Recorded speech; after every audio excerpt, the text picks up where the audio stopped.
Ahí está. Bueno, tal como dijo Maximiliano, esta presentación la hemos titulado Estrategias de Reconversión Patrimonial, y hemos utilizado, digamos, como pretexto el caso paradigmático, ¿no es cierto?, de la ex fábrica Costa de Valparaíso, una, una fábrica de golosinas, ¿no es cierto?, una fábrica de chocolates, una fábrica de caramelos, y para comprender, digamos, eh, este proceso que está viviendo actualmente, eh,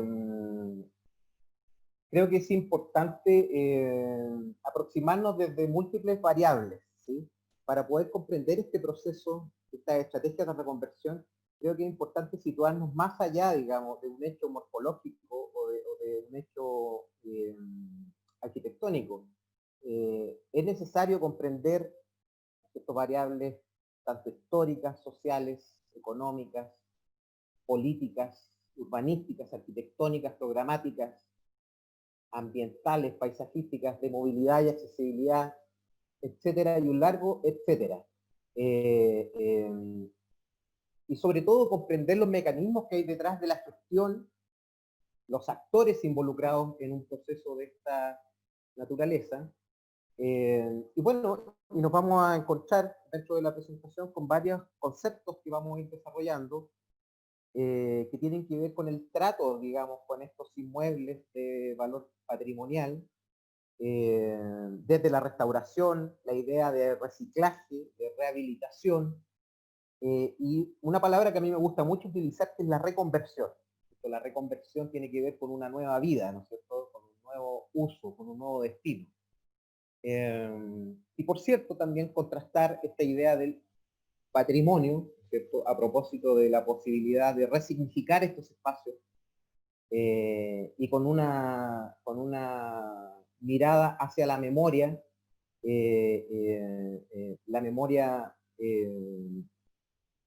colectiva, ¿no es cierto?, que se va construyendo en torno a estos casos paradigmáticos.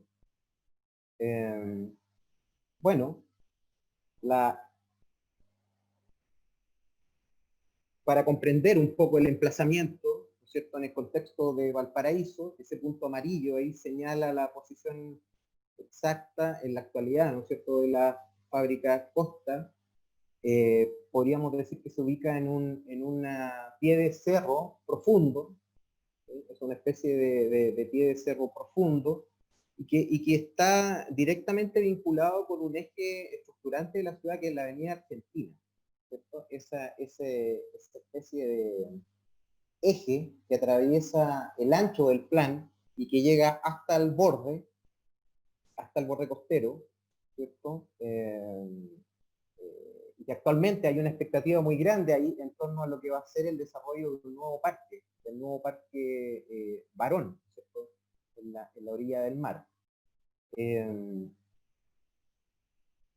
aquí tenemos ya un acercamiento, ¿no es cierto? La fábrica se ubica, tal como dije anteriormente, en una especie de pie de cerro profundo, en una quebrada, y que bueno, conforma un tejido muy característico, es parte, digamos, de un tejido que creció en conjunto con este proyecto, que ya lo vamos a explicar más adelante.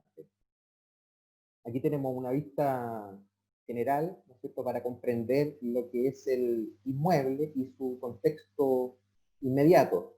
¿Sí? Podemos ver primero, ¿no es cierto?, que hay un tamaño, ¿no es cierto?, que a pesar de ser un tamaño bastante mayor que las construcciones circundantes, la condición geográfica, digamos, le entrega cierta armonía con este conjunto, ¿sí? Una especie de cajón que está metido ahí, digamos, en este pie de cerro. Entonces, bueno, para comprender, digamos, este proceso, me parece importante referirme a una pequeña reseña histórica. Este edificio, el origen de esta construcción, data del año 1926. Este plano es anterior, ¿no es cierto?, de 1895, y da cuenta del Valparaíso de esa época, un Valparaíso que incipientemente comenzaba a trepar por los cerros, un Valparaíso pujante, un Valparaíso donde todavía vemos la definición del borde costero. No se había todavía, no se habían construido, digamos, los progresivos adelantamientos que se fueron generando posteriormente hacia el mar para las instalaciones de las faenas portuarias.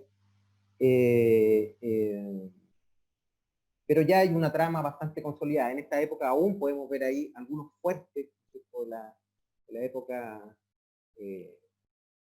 colonial, ¿no es cierto?, que aún estaban presentes.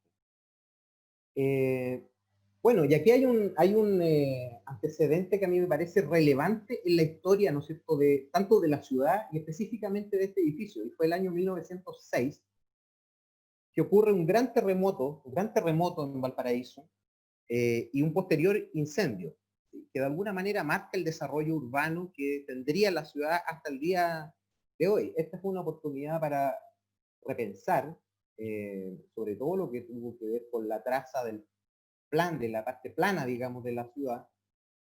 Aquí tenemos antecedentes de prensa de la época que dan cuenta de lo significativo, digamos, que fue este terremoto y posterior incendio.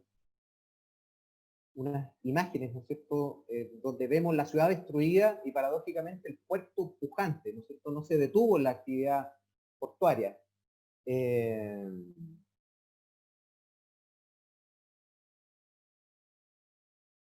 Aquí en este plano, ¿no es cierto?, que fue desarrollado posterior al incendio de 1906, podemos ver las principales áreas afectadas, ¿no es cierto?, en rojo y en rojo un poco más claro, lo que afectó el terremoto, y en rojo más intenso, ¿no es cierto?, el incendio propiamente tal. ¿Por qué me parece relevante este plano? Porque nos vamos a encontrar con la figura de este señor, ¿sí?, el señor Federico Costa. Federico Costa, un inmigrante genovés, ¿no es cierto?, que formó parte de la comunidad italiana en Valparaíso, llegó prácticamente siendo un adolescente a Valparaíso a principios del siglo XX, y a poco andar él comienza a trabajar en una pequeña fábrica de chocolates, que se ubicaba en el área del Almendral, precisamente donde ocurrió el incendio, y la área más afectada, el incendio de Valparaíso. Por lo tanto, la vida, digamos, de Federico Costa y lo que sería finalmente la construcción de este edificio estuvo muy marcado por este hecho.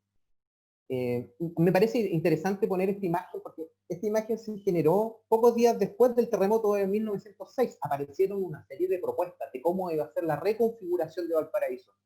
Esta es una propuesta bastante osada, ¿no es cierto?, que evidentemente no se desarrolló, pero da cuenta del espíritu de la época. Podemos ver aquí, estamos hablando del tiempo en que Valparaíso construyó, ¿no es cierto?, estaba en el tránsito de construir la avenida Alemania. Estamos hablando del tiempo en que Valparaíso construyó grandes instalaciones portuarias. Estamos hablando del tiempo de los tranvías, ¿cierto?, de estas visiones de ciudad que eran proyectos ambiciosos. Entonces, para poder contextualizar y entender, digamos, el tipo de sociedad y el tipo de ciudad que se estaba gestando en ese momento. Este es un proyecto donde se intenta hacer ahí, ¿no es cierto?, una dársena al interior del Almendral, sobre todo apostando, digamos, a esta vocación portuaria que Valparaíso siempre ha tenido. Entonces, bueno, el incendio de Valparaíso de 1906 estimuló, digamos, un proceso de reconstrucción muy potente. Esta es una imagen de 1910, ¿no es cierto? Esta es la avenida Pedro Montt, una espléndida avenida, ¿no es cierto?, diseñada con un ancho, con proporciones tales que te permitían, digamos, tener condiciones de seguridad, una ciudad moderna, una ciudad a la vanguardia tecnológica dentro de lo que era el contexto de Chile en esos años. Aquí podemos ver también en este plano de 1925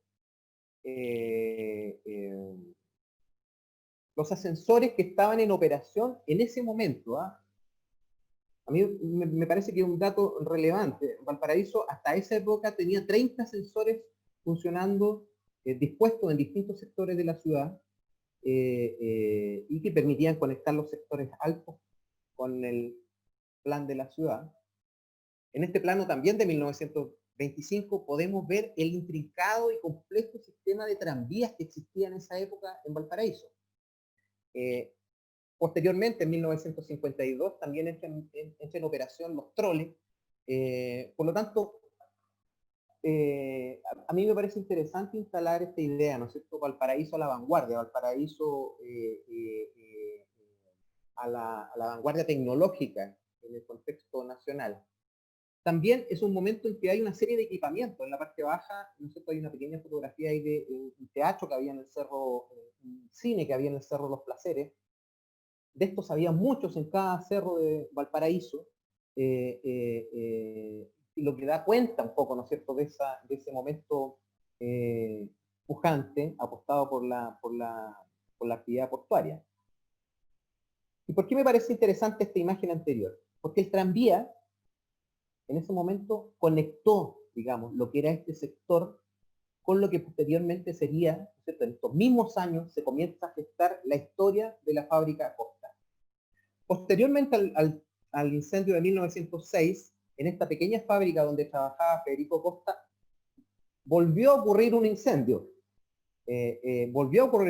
Donde se destroza esta pequeña fábrica y Federico Costa se hace socio, digamos, de esta empresa de caramelo y se instala finalmente en este lugar y es quien lleva, digamos, la iniciativa de construir esta nueva infraestructura para su fábrica.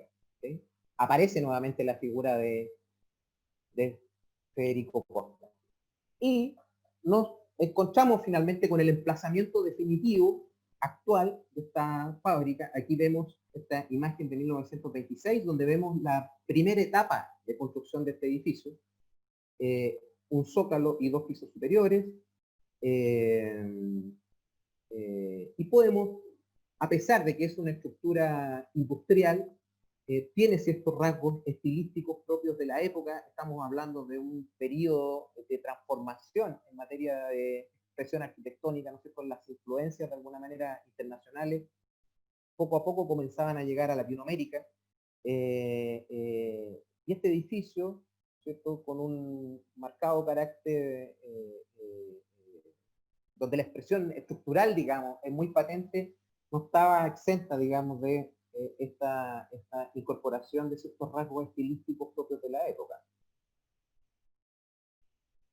Hasta finalmente, posteriormente, a través de una serie de transformaciones, ¿no es cierto?, tenemos lo que es la estructura actual.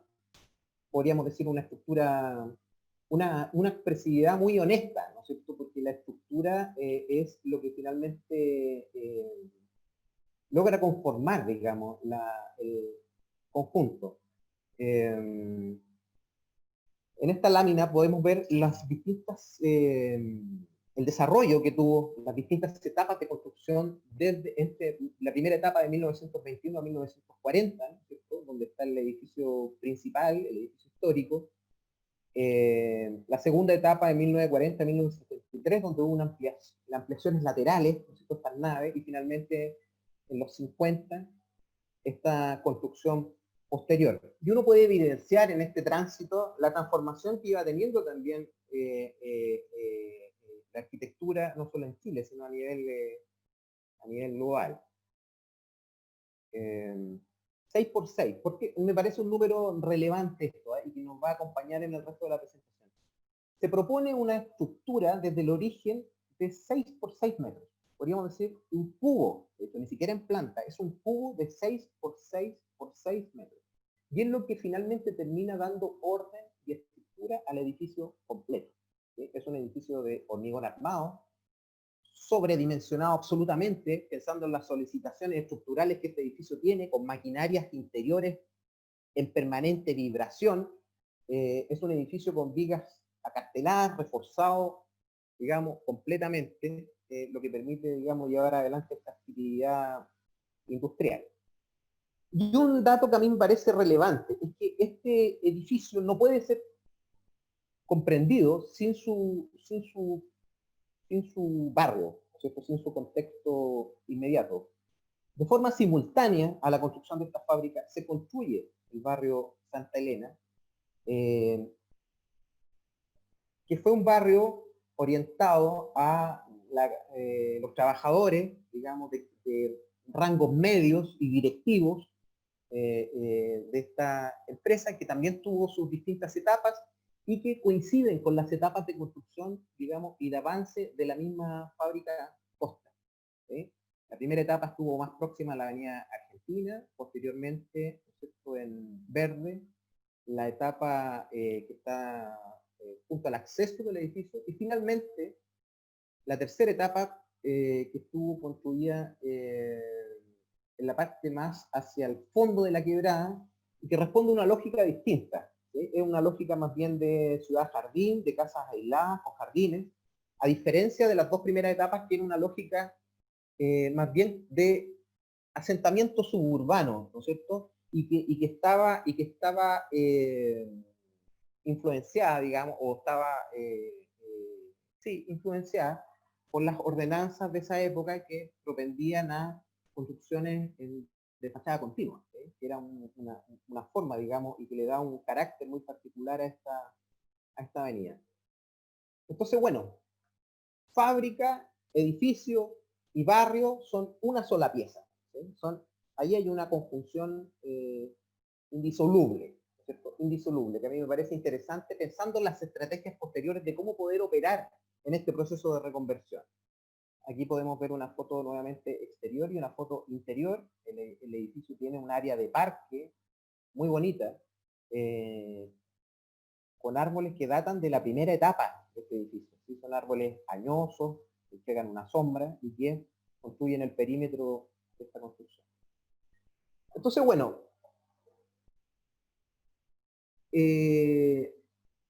durante la década de los... Posteriormente, ¿no es cierto?, este edificio siguió en operación industrial hasta que la empresa Costa, ¿no es cierto?, se hizo de nuevas infraestructuras.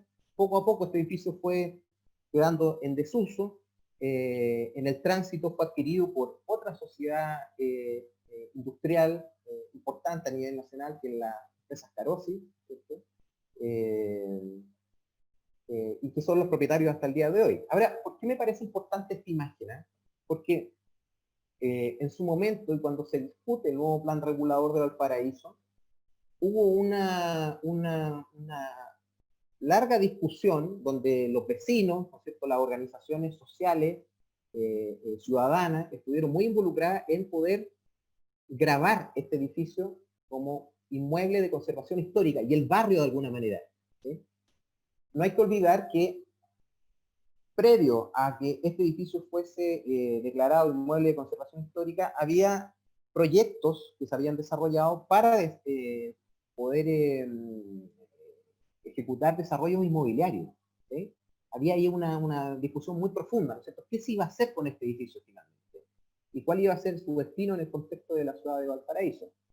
Entonces, bueno, finalmente este edificio se graba como inmueble de conservación histórica, y a mí me parece importante destacar aquí algunos elementos. Uno, en general, muchas veces es crítico con las gestiones del ámbito del sector público, hace crítico con las ordenanzas y con lo que tiene que ver con lo que rige estas cosas, pero a mí me parece que aquí hay algo que me parece que es muy significativo, ¿cierto? El trabajo que y el valor que se le asigna a esta edificación. Dice valor urbano, edificación que conforma un conjunto de alto valor considerando el modo de apropiación del territorio. Se emplaza con una escala discordante a la del barrio residencial, que sin embargo convive desde sus orígenes. A mí me parece muy lúcida la manera de, digamos, de grabarlo. Su valor arquitectónico es una edificación de volumetría imponente y maciza, conformada mediante un volumen principal y otros secundarios que componen el conjunto de líneas modernistas, responde a la tipología de arquitectura industrial como un gran referente de inicio del siglo XX. Es un elemento arraigado al barrio, por cuanto caracteriza y señala un área determinada, ¿sí? Lo vincula a este contexto del barrio. Y conclusión, se recomienda la conservación integral del edificio, en especial su volumetría y expresión predominante, además de los detalles ornamentales en bajo relieve. La eventual habilitación para otro uso deberá mantener los elementos predominantes y poner en valor aspectos arquitectónicos y emplazamiento. Bueno, esto en su momento abrió una discusión y un debate, ¿no es cierto?, a nivel comunal y a nivel nacional incluso, muy, muy relevante. Y aquí algunas notas de prensa, porque esto no estuvo exento de polémica y de discusión. ¿Sí? La empresa propietaria en ese momento interpuso recursos, digamos, para poder cambiar esta situación, y finalmente la Corte Suprema rechazó este recurso. ¿Sí? Esto fue muy, muy bullado, ¿no es cierto?, apareció en medios de prensa. La Corte Suprema rechaza recursos de empresa Carosi que impugnaba cambios al plan regulador de Valparaíso. Entonces, ¿por qué a mí me parece importante esta historia? ¿Sí? Porque aquí uno realmente logra comprender cuáles son los distintos aspectos que intervienen en esta aventura, ¿no es cierto?, de querer hacerse de este edificio y reconvertirlo y darle una nueva vida. Entonces, bueno, un edificio de una superficie del terreno de 13.000 metros cuadrados, con una superficie edificada de 17.500 metros cuadrados. Esto es realmente importante. Muy bien emplazado, ¿no es cierto?, en un área de desarrollo de la ciudad. Viene la gran pregunta, ¿no es cierto?, ¿qué se iba a hacer con esto? ¿Qué se iba a hacer con este edificio? Y por cierto, dentro de las posibilidades que aparecen, el uso universitario, ¿no es cierto?, adquiere una importante relevancia. Y aquí, esta historia increíblemente se conecta con una historia propia que tenía en principio la Escuela de Arquitectura de la Universidad del Paraíso, de la cual formó parte, que había tenido ya una larga historia de buscar posibles emplazamientos para movilizar, digamos, sus instalaciones. ¿Sí? Aquí hay un detalle de las distintas iniciativas, no me voy a detener en cada una de ellas, pero fueron muchísimas, muchísimos intentos. Primero solamente como escuela de arquitectura. Hasta un momento en que se logra visualizar una oportunidad, ¿no es cierto?, más allá de la escuela de arquitectura, sino desde la facultad de arquitectura y pensándolo en un plan de desarrollo integral. ¿Por qué pongo esto? Yo sé que muchas veces, ¿no es cierto?, las visiones y las misiones, no solo de las organizaciones universitarias, muchas veces son declaraciones de intenciones o cosas que muchas veces son como de buenas palabras, pero a mí me parece relevante y por eso lo he incorporado, digamos, porque en esta visión y en esta misión de la Facultad de Arquitectura se comienza a perfilar una idea de integración disciplinar. ¿Sí? La idea de un proyecto, ¿no es cierto?, conjunto entre las distintas escuelas, y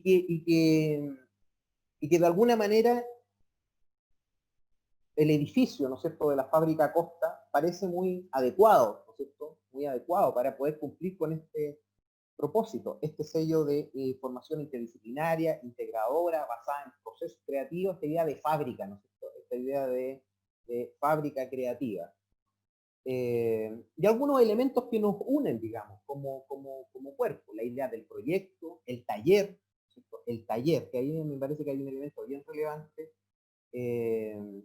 la formación de pre y posgrado, la vinculación con el territorio, son cuestiones transversales a nuestra, a nuestra facultad. Entonces, bueno, existe una coincidencia y comienza una nueva aventura, digamos, en este proceso, ¿no es cierto?, de reconversión de este edificio, y se instala esta idea de que la Facultad de Arquitectura puede trasladarse a estas instalaciones, pero enmarcado ya no solo como una aspiración de una facultad, sino dentro de un plan de desarrollo de una universidad, ¿cierto?, de un plan de desarrollo, de una reorganización de la infraestructura de una universidad completa.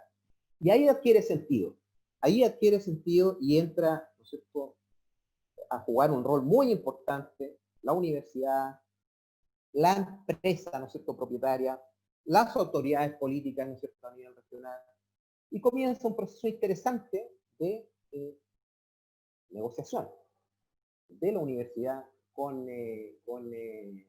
los propietarios de esta empresa, evaluando distintos mecanismos y modelos de gestión de cómo poder finalmente llegar a buen puerto. Estas son algunas imágenes. La verdad que las imágenes es difícil explicar. Yo he tenido la oportunidad de visitar ya en par de ocasiones el edificio, es difícil explicar a través de fotografía la verdadera dimensión que este edificio tiene. Son naves continuas, diáfanas, libres, que ofrecen una oportunidad muy grande desde el punto de vista de su reconversión y del reconocimiento de ciertos valores que el edificio tiene. ¿Sí? Esto no se trata, ¿no es cierto?, de hacer un proyecto que venga a imponer nuevas reglas. El edificio tiene sus propias reglas y propone unas formas de cómo poder intervenirlo. Y esto, en medio del proceso, ¿no es cierto?, comienza a aparecer en distintos medios, digamos, porque hay una especulación. Esto todavía no se había cerrado. ¿Sí? Esto, al transformarse en un proyecto institucional, esto tenía que pasar por todas las fases dentro de la universidad hasta llegar a la junta directiva. Esto es una decisión, ¿no es cierto?, que no era solamente de la facultad. Pero se comienza a instalar en el ambiente, ¿cierto?, tanto por parte de la universidad como por parte de la empresa, esta posibilidad cierta. Y incluso el diario financiero, ¿no es cierto?, dice, mira, el modelo que prepara Carosi para completar la venta de la ex fábrica Costa.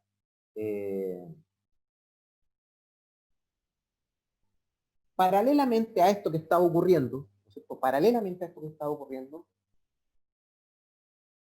estaba en desarrollo un proyecto que está aquí presente, que es un proyecto del Consorcio Valparaíso, que es un proyecto que dentro de distintos otros aspectos de desarrollo, tanto industrial como habitacional, propone una línea de telesférico, ¿cierto? Una línea de telesférico, que se viene, ¿no es cierto?, a acoplar a esta visión, a esta idea, podríamos decir un poco con ese espíritu de la época original, así como estuvo el tranvía en su momento, ¿cierto? Hoy día se está pensando en esta posibilidad de generar accesibilidad y conectividad desde la Avenida Argentina, conectando con el Parque Barón, y donde una de estas estaciones estaría precisamente en Santa Elena, en las inmediaciones del edificio Costa. Por lo tanto, se empieza a generar una especie de círculo virtuoso, donde distintos actores se comienzan a relacionar, ya no para un proyecto específico de un edificio en particular, sino a través de un proyecto ciudad. Y ahí a mí me parece que hay un elemento muy relevante, porque la universidad comienza a tener un rol fundamental y también garante, digamos, de que esto se haga en buenos términos. Aquí hay fotografías, ¿no es cierto?, algunas fotografías de visitas que se efectuaron, digamos, ya por parte de integrantes de la comunidad académica de la facultad, directores, ¿cierto?, autoridades de la universidad, visitas formales, ¿cierto?, para ver estas instalaciones y la maravilla que este edificio, la promesa, ¿no es cierto?, que este edificio ofrece. Osvaldo, ¿podrás hacer 5 minutos como para redondear un poco tu idea? Perfecto. Muchas gracias. Perfecto. Entonces, bueno, en este proceso se comenzaron a evaluar distintas referencias, distintos referentes, que los voy a pasar muy rápido, ¿no es cierto?, de formas, ¿no es cierto?, en que se han recuperado edificios de similares características y con presupuestos similares. Uno de ellos es la Biblioteca de Santiago, que está en la Quinta Normal, donde se hizo un trabajo muy delicado de recuperación. Es un edificio que tiene un principio estructural análogo.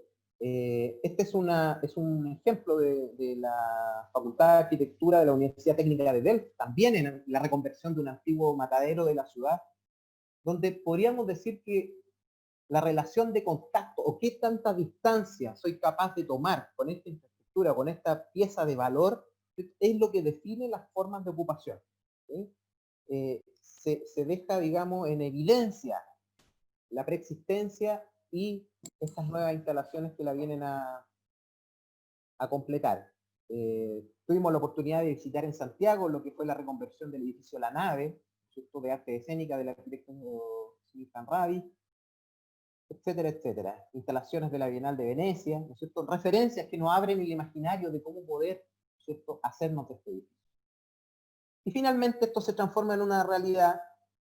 En esta fotografía aparece una de las últimas visitas que hicimos y se incorpora un nuevo actor, digamos, que es el arquitecto Juan Sabaj, un connotado arquitecto nacional, Premio Nacional de Arquitectura, y que finalmente es quien nos va a acompañar, digamos, en este proceso de desarrollo. Este es un proyecto que está aún, ¿no es cierto?, incipiente, es un proyecto que requiere de mucha participación, ¿cierto?, no solamente al interior de la universidad, ¿sí?, una participación amplia desde el punto de vista de cómo se vaya a llevar adelante este programa, sino también con la comunidad del barrio. Yo creo que es muy importante el impacto que puede tener una reactivación de un edificio de esta naturaleza. Entonces, bueno, para terminar, a mí me gustaría quedarme con algunas ideas que a mí me parecen relevantes y que hemos podido ver en el desarrollo, digamos, de esta presentación. Lo primero es la idea de la memoria, ¿cierto? Hay una memoria que va más allá incluso del patrimonio, porque el patrimonio es una convención, ¿no es cierto? Nosotros podríamos de alguna manera ponernos de acuerdo qué cosas queremos poner en valor y le otorgamos una condición, digamos, una condición patrimonial. Pero la idea de memoria a mí me parece que es mucho más profunda, ¿sí? A mí me da la idea que tiene que ver con una construcción colectiva que es capaz de permanecer y que tiene otras implicancias que van más allá, ¿no es cierto?, del inmueble en sí, ¿sí? Y que tiene que ver con una visión de cómo proyectar, digamos, estas particulares cualidades hacia el futuro. Segundo, por cierto, la estrategia asociada no solamente al edificio, sino a la ciudad y el territorio. Esta es una operación de activación territorial, ¿cierto? Esta no es una operación de edificio en particular con toda la energía que se le puede inyectar a un barrio. Segundo, la idea de la estructura, ¿cierto? La idea de la estructura y la pertinencia a un programa arquitectónico. Y finalmente, por cierto, nos abre la posibilidad de pensar en nuevos, y pongo ahí viejos o antiguos, ¿no es cierto?, modelos formativos, estos modelos integrados, ¿no es cierto?, esta posibilidad y que aparece con tanta claridad en un edificio de esta naturaleza, de cómo albergar un proyecto creativo conjunto, como el que está visualizando, ¿no es cierto?, la Facultad de Arquitectura de la Universidad de Valparaíso. Así que bueno, espero no haberme excedido tanto en el tiempo.